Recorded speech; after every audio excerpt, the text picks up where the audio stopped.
Yo, how's it going, everyone? Welcome back to another video. They've just literally now gone to their 45-minute break, so I thought I would catch everyone up pretty much off the press because this is huge, right? And I know you're seeing me super excited because I am excited, seriously, because Phil Spencer, just before going to break, pretty much dropped the bomb, did a mic drop, and that was it. That pretty much cemented the case that the FTC was trying to put forward, and it completely and utterly killed it off because the Judge Corley, basically listening to the FTC, and my God, was it boring. Even the judge was falling asleep, apparently, according to reports coming from the tweets. But the judge literally just cut to the chase and asked Phil Spencer on stand under oath to commit that he would not remove Call of Duty from PlayStation, which is what the FTC's case is all based on. And under oath, Phil Spencer guaranteed and promised that he would not remove it from PlayStation, and that has never been the intention in any position that Xbox has stood. That completely and utterly just blew the FTC out the water. That was literally game over for them. That was unbelievable. I mean, Phil actually kind of got frustrated at that point and just said, "Look, I promise," because the FTC they asked Phil Spencer.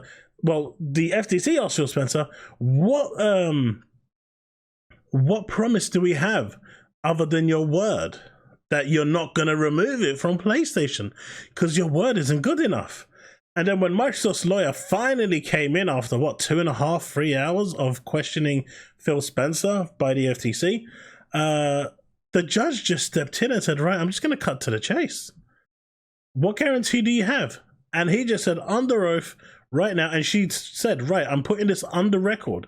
You are on the record, under oath, understand." And Phil was like, "I can raise my hand, put it on the book, whatever you like. I promise not to take it off PlayStation. We have no intention, because financially it makes no sense. We're paying $70 billion, and the fact is we want to recoup that money. And removing it off PlayStation is not the way to make that money." And frankly, our chief advisors, financial advisors, said that we can't do that, even if we wanted to. So he's given a declaration oath that will not happen, and that basically threw everything the FTC had up until this point out the window. So let's just switch over, and you'll see right here. And let's expand this a little bit. I think that's about right. Yep, that's about right. Let's see. Okay, this is where it is. Phil Spencer says, "Pulling Call of Duty from PlayStation, in my view, would create irreparable harm to the Xbox brand." He's referring here to basically saying, yeah, we're not going to pull it off, and then after they actually buy Activision, then take it off. Mate, he said, not only will this cause irreparable harm to the brand, but to gamers' trust, it will just do, and even just to other companies that they look to do business with, it will just cause the brand so much damage that there's no way as a brand that they could recover after that. Judge Corley asked to testify under oath that future versions of Call of Duty will be made available for PlayStation. Spencer, absolutely, will raise my hand. Mic drop. This is the FTC console's theory. Death. Because the FTC was basically saying that, up until this point, everything that Microsoft is doing is trying to undermine Sony. And there's been a lot that I'm going to get into, but I really wanted to start at this point because this is holy crap. This was a mic drop moment that you just had to be there for. It was crazy. It says, "Game over. Phil Spencer has, at the request of the judge, testified under oath that they will not pull Call of Duty from PlayStation. Only clarifies that obviously it also all depends on Sony allowing Call of Duty on PlayStation, because Sony has to send their new dev kits or their current dev kits over to Microsoft for them to actually be able to develop it, because Activision at that point becomes a Microsoft, and Sony might not want to do that. But as long as Sony is willing to play ball and supply them with the tools that they need to make the games, the game will always be on PlayStation. The FTC's console theory appears to be finished. That's it. Huge L for a misguided government agency that is not doing its job. Unbelievable. Judge Corley has asked a question that matters. And trust me, when I say the FTC was boring everyone to death, it was bad. And it totally disposes of the FTC's console theory of harm. That's it. The console theory of harm question has completely gone out the window. Now, all that remains is cloud. And believe me, for the last 2 days, not a single mention of cloud. Well, if there has been, it's been a footnote. I said a few tweets ago that her questions are bad for the FTC. Validated. She asked a question that is dispositive for the console theory of harm. The FTC's cross was so long and really got nothing. It got absolutely nothing. Their exposition was just rubbish. So is there any point in dragging this on? The judge should just let Microsoft close the deal right now. I agree. We're getting dubbed today by any means. No, I don't think we'll get any deposition. Microsoft right now. I love it. I love it. I love it. But let's go back to the very beginning, because a lot happened today. As you can see, there's lots of tweets. God, I love this guy, Flory Mueller. He is really articulate in his note making. I was actually starting to make some notes, but there's literally no point. The guy's like a speed typer on wherever he's tweeting from. But the exposition started off pretty much with a discussion about the market and them talking about the console, high definition generation, and how the FTC only cares about America. Europe and the UK and the rest of the world, they don't matter when it comes to the FTC. Only the Americas matter. And so when you're comparing the two platforms, Nintendo doesn't equate to this because they're not high definition gaming. And so they put the question forward to Phil Spencer about whether he classified the PlayStation 5 and the Series X, well, the Series consoles, as a Generation 9. He said yes. And then they basically started going back through expert testimony like for hours, just repeating what he said weeks ago or months ago in emails or questions that were asked when they were the FTC was investigating, and just bringing those responses back up. And a lot of the time, the FTC was just taking everything he said out of context, misunderstanding what he was saying, or just simply twisting what he was saying to them to benefit their own agenda. And Phil Spencer, every single turn, basically corrected them, put them in their place, or simply made them aware of how the console market works, because they were clearly delusional when it came to how the gaming industry works. I think someone in my tweet, in my comment section yesterday, for the video, the part 2 video I released, said it perfectly fine. The FTC and the CMA, they have no clue about the video games industry, no clue about what Generation 9 is, what cloud gaming is, or anything. The whole purpose of this is to cause Microsoft a bloody nose, something that I've been saying all along. They just want to stop big tech getting bigger. It's that simple. They have no clue. And the past 2 days have shown that. They have been so clueless, so stupid, so irrational with their questioning and decision making. It's crazy. And as you can see here, Phil Spencer testified a while ago with the Switch, what the Switch was in terms of a CPU and GPU power, closer to a Gen 8 than a Gen 9. That may be so, but still don't necessarily support the FTC's market definition. And so the FTC spent so long this morning, well, I guess for us this afternoon, trying to basically create this market definition, because if they can exclude the Nintendo platform, it shows that the gap between Sony and Microsoft is closer than it actually looks. But that's only in America, where America is their strongest region. The FTC is deliberately not including Japan, where they only have like a 5% share over there, if that, or the UK and Europe, where they have a much slower percentage of share compared to PlayStation and Nintendo.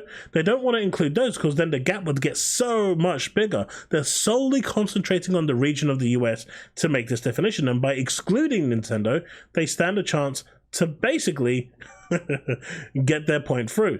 But this expositions went on for so long.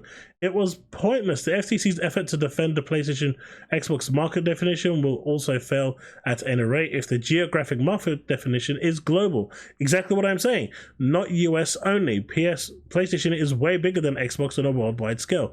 And, you know, the FTC was asking Phil, we're looking at your internal documents and you only include PlayStation and Xbox in some, but when you're talking about it globally, you include Nintendo.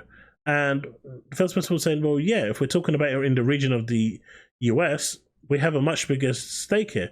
But we're still third place when we're looking at all three of them, even in the US. But when we're looking at it on a global scale, our position in the global market in the video games industry is clear. We are not in a great position. But the courts actually...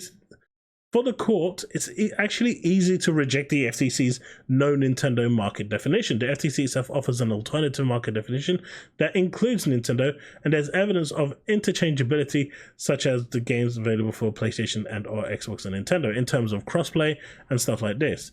I mean, and this went on for hours. And then eventually, after a break, the conversation turned around to console wars. And the FTC turned around and said, are you aware of the term console wars? And Phil Spencer said, yeah, I am. And it goes, so would you agree that the console wars is referring to the war you have with PlayStation? Like, how clueless is my dude here? Like, he was so clueless. He doesn't even know what console wars is. And so Phil Spencer had to educate him on the spot about what console wars were. It's basically those Twitter trolls out there, you know, the social Andes, no offense to anyone that might get offended, that basically worship their plastic and fight over each other trying to get cheap points. You know, basically the fans, the diehard fans who are constantly warring over everything to try and get one up over the other. This bit was quite important. The FTC's lawyer's tone was really aggressive up to this point, but after the break, it kind of calmed down.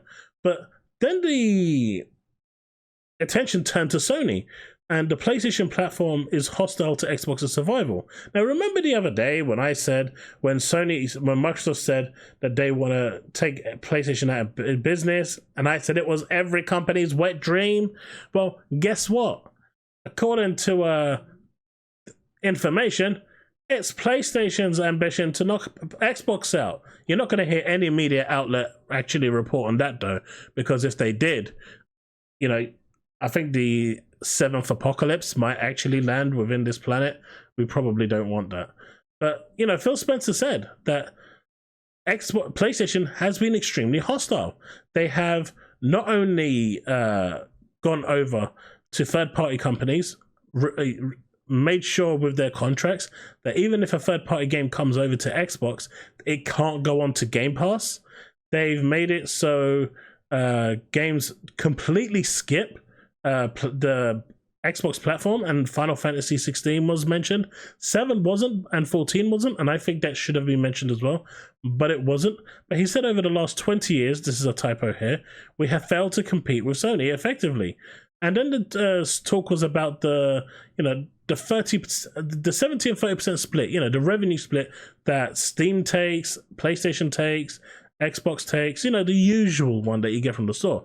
And so what happened here was Phil Spencer said, well, yeah, we don't want them taking that 30%.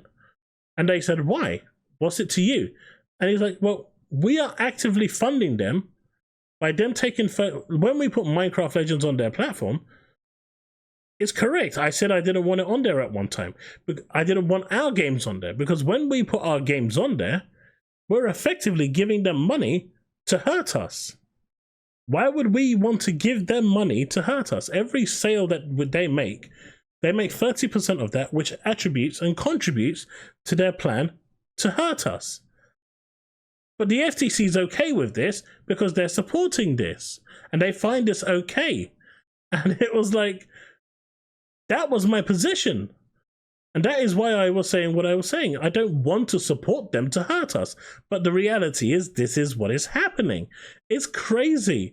And actually, it was great. Like yesterday in Sarah Bond's examination, the FTC points to what Microsoft tells developers when promoting the idea of offering games via Game Pass. The legal relevance here is that the FTC says subscriptions are a separate market from other gaming distributions. It is really hot here, chat, so I do apologize. And like the FTC, it was and at one point, right, the FTC was so bogged down in trying to trip Phil Spencer that it got to the point where he accused Phil Spencer of lying to the judge. And then he said, if you turn to this page in your binder, can you please read what it said? And then Phil Spencer read it and he goes, oh, I'm really sorry. Because basically the binder said exactly what Phil Spencer said.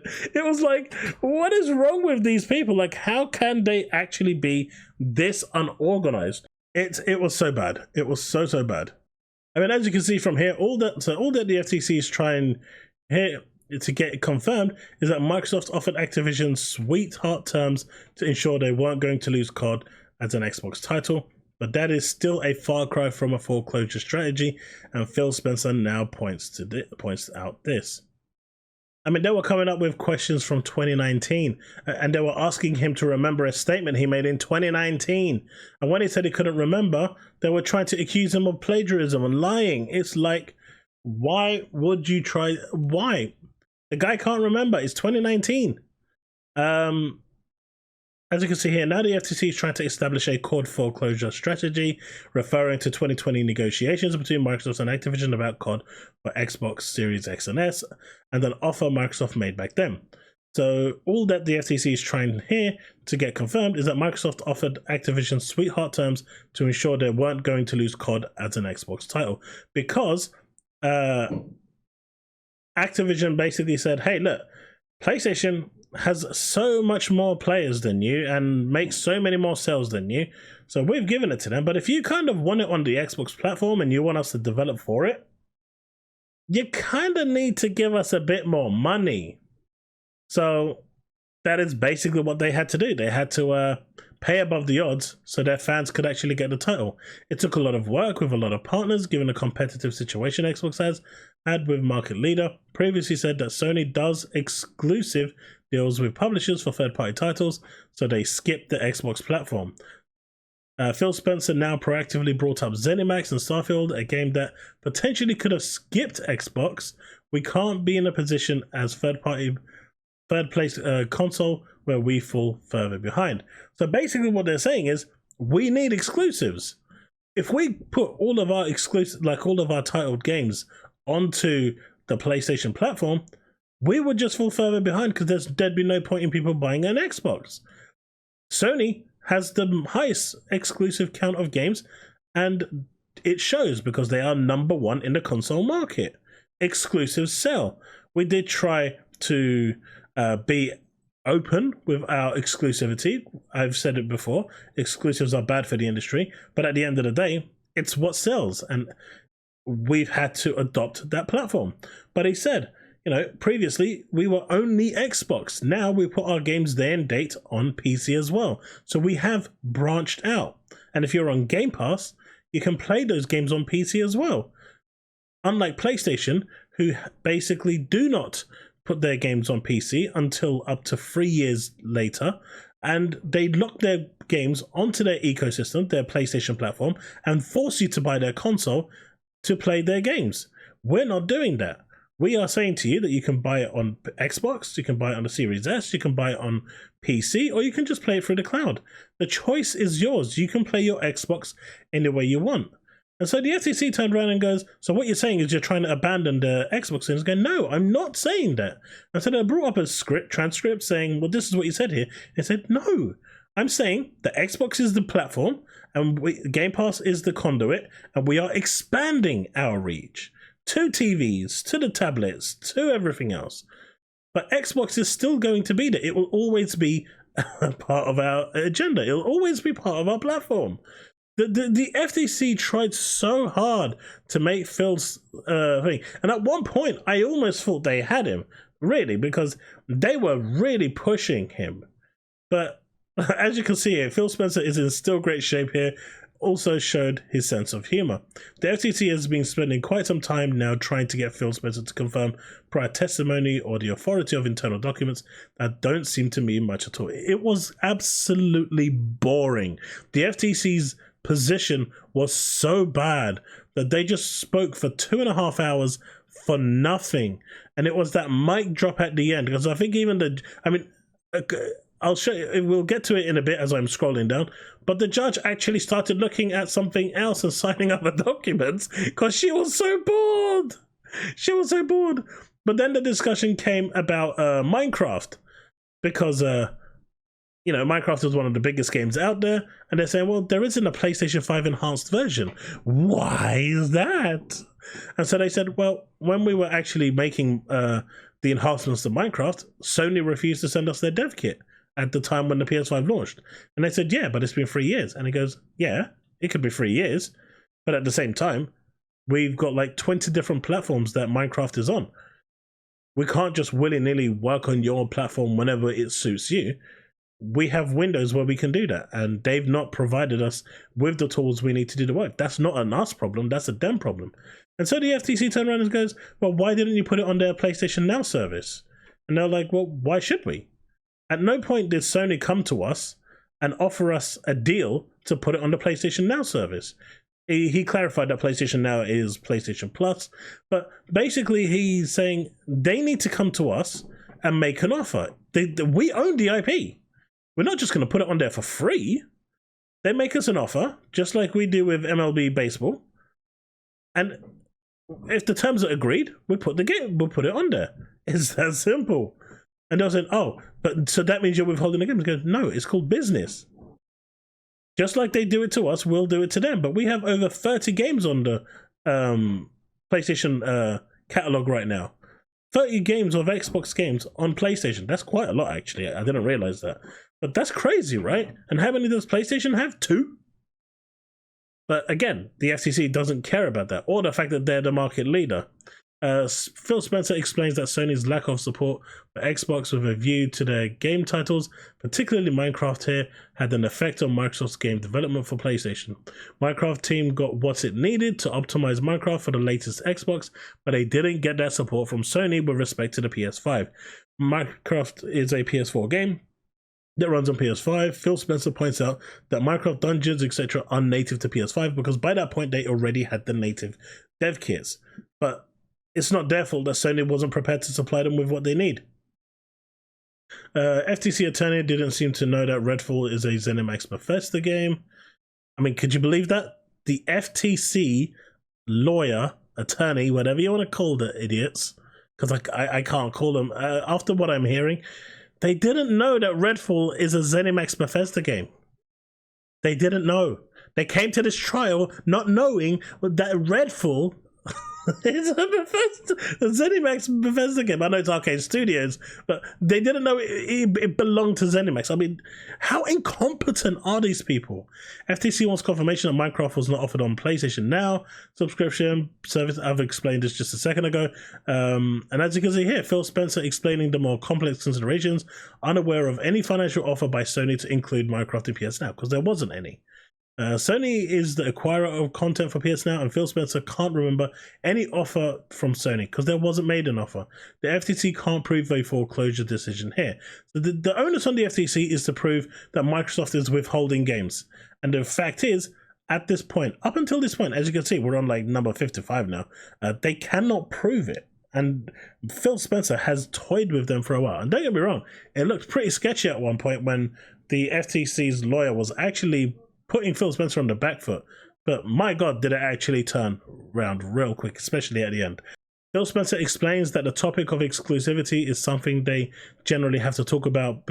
So the FTC was basically asking him about topics of exclusivity and grilling Phil Spencer about this, saying, you guys talk about exclusivity, don't you? And he's going, well, yeah. And then they started bringing up specific dates with specific people, and he goes, I don't remember what I spoke to person X about 2 years ago. You need to be more specific. And it goes, Phil Spencer explains that the topic of exclusivity is something they generally talk about a lot about, because Nintendo, Switch, and PlayStation have significantly higher numbers of exclusives on their platform, so they need exclusives to complete. The FTC can't get Phil Spencer to say anything other about exclusivity of ZeniMax Bethesda titles, other than always getting back to the point that it's a case-by-case determination. The FTC continues to fail to make meaningful headway. It's a waste of time, and it absolutely was. Phil Spencer notes that they do adhere to any contract that exists when they acquire a company. Deathloop and Ghostwire were used as an example. For games that are still far out, it's too early to tell which platforms they will launch on. That was referring to Elder Scrolls 6. So it's not actually, in the court, he didn't confirm it's not coming to the PS5. So that's probably going to run rampant now until probably 2026, 2027, whenever the game officially gets launched. As you can see here with Elder Scrolls 6, however, it's too far out to know. But Starfield, there are no plans for PlayStation at the moment. The FTC is still boring everyone here with its consistently unsuccessful attempts to elicit statements from Phil Spencer, and they tried hard, but that would make a difference. Apparently, Judge Corley is also bored. She just approved an attorney admission in parallel to the ongoing examination. She got so bored she looked at something else, still like related to the overall case, but she was so bored that she actually switched off. The FTC was just that shit. There's no two ways I can really put this. That doesn't mean she isn't listening. She is, and in fact, every time the FTC points to another document from the record, she searches for the paper copy. But some of this is so pointless and boring that she granted a pro hack vice motion, attorney admission, in parallel. And at this point, the FTC's questioning finally ended when they asked Phil Spencer about what guarantees do you have that this won't happen. So now it was time for Beth Wilkins, Microsoft's lawyer, to step up for the examination. And Judge Corley now asks Phil Spencer to confirm what they have games that ship on PlayStation. Phil Spencer explains that a game like Minecraft has reached a level of financial success where it's a significant profit driver and ships across all platforms. Basically, the level of growth that Minecraft has seen, to try and restrict that to a platform is just ludicrous. It's insanity. The amount of money you will lose, it just isn't worth it. It's important that you consider here that bench read, trying to figure out where Judge stands, is tricky and error prone. During the first 1.5 days, I got the impression Judge Corley's own questions do not at all bode well for the FTC. They're usually good for the deal. Spencer says if a game is already loved by customers on a platform, they want to nurture and grow that for the games they build. When building a new game that has no customers today, thinking about maximizing creative capability. So what he's saying here was, a game like Fallout 76, Minecraft, those games have a current audience, right? Those games are being played by everyone from PlayStation, from PC, from Xbox, you name it, is playing it. If it's on the Switch, they're playing it. He won't take that game away from those players. He will support that game with day-and-day updates for all platforms. But if it's a new entry in the franchise or a new entry in an IP, like Starfield, that is different because they have no players. They have no attachment. People may be like fans of Starfield, but there is literally no players there. And as such, that is a different viewpoint for them. So they're saying anything within an existing community, we will support it with patches, updates, expansions, everything, and that will never change. Phil Spencer asks Microsoft's own attorney explains again that losing COD on its largest console platform would not be economically viable, even after, because it just wouldn't. Pulling COD from PlayStation, in my view, would create irreparable harm to Xbox's brand because of gamer outrage. And it was at this point that, you know, the judge asked Phil Spencer under oath to testify, and we've just come full circle from the start of the video. You know, for future versions of COD will be made available for PlayStation. Phil Spencer said, absolutely, will raise my hand. And that was the mic drop, right? That right there. He just kind of almost lost it in his frustration, I guess. And he was like, no matter what happens, I'm giving you my oath. I can raise my hand. I can put my hand on the book, whatever you like. I'm making a declaration here, a commitment, a full-on commitment that can be legally challenged if I ever do something, if I ever break it. You know, there can be like legal repercussions. I will never take Call of Duty off PlayStation. This is the FTC's console theory's death game. It's over. All they have now to prove is the cloud gaming, which they haven't even touched on yet. They completely ignored it. So all this, the whole day today, they've been trying to protect Sony, and you know, Phil Spencer turned around and made multiple jabs at the FTC, saying, you know, Sony does this all the time. They're constantly taking games off us, constantly making exclusives like Final Fantasy 16. He referred to a few other exclusives as well. And he said, you know, when it comes to us doing it, it's a problem. But we need exclusives. Indiana Jones was one of them. You've got PlayStation has Spider-Man, which is a Disney game. They negotiated with Disney to make that game exclusive to PlayStation. Why is that not a problem? Why is Spider-Man on PlayStation being an exclusive not a problem, but Indiana Jones is a problem being exclusive to us? The reality is Bethesda is a Microsoft studio.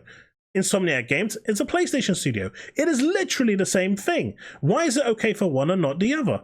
And the FTC was like, doom, doom, doom, doom, doom. Skull emoji. That's it. And then they broke up for a break. So that's the video. Let me know what you think in the comment section below. There's going to be a second half to this, and I'll make a video after that. You know, the second half of the presentation is finished. But let me know what you think. We are so close to 1,000 subs as well. I hope we can make it. Hopefully maybe this video or the next video could finally get us the 150 subs that we need, or 180 subs. That'd be amazing. But thanks so much for watching, and I'll see you in the next one. Remain legend. I'm out.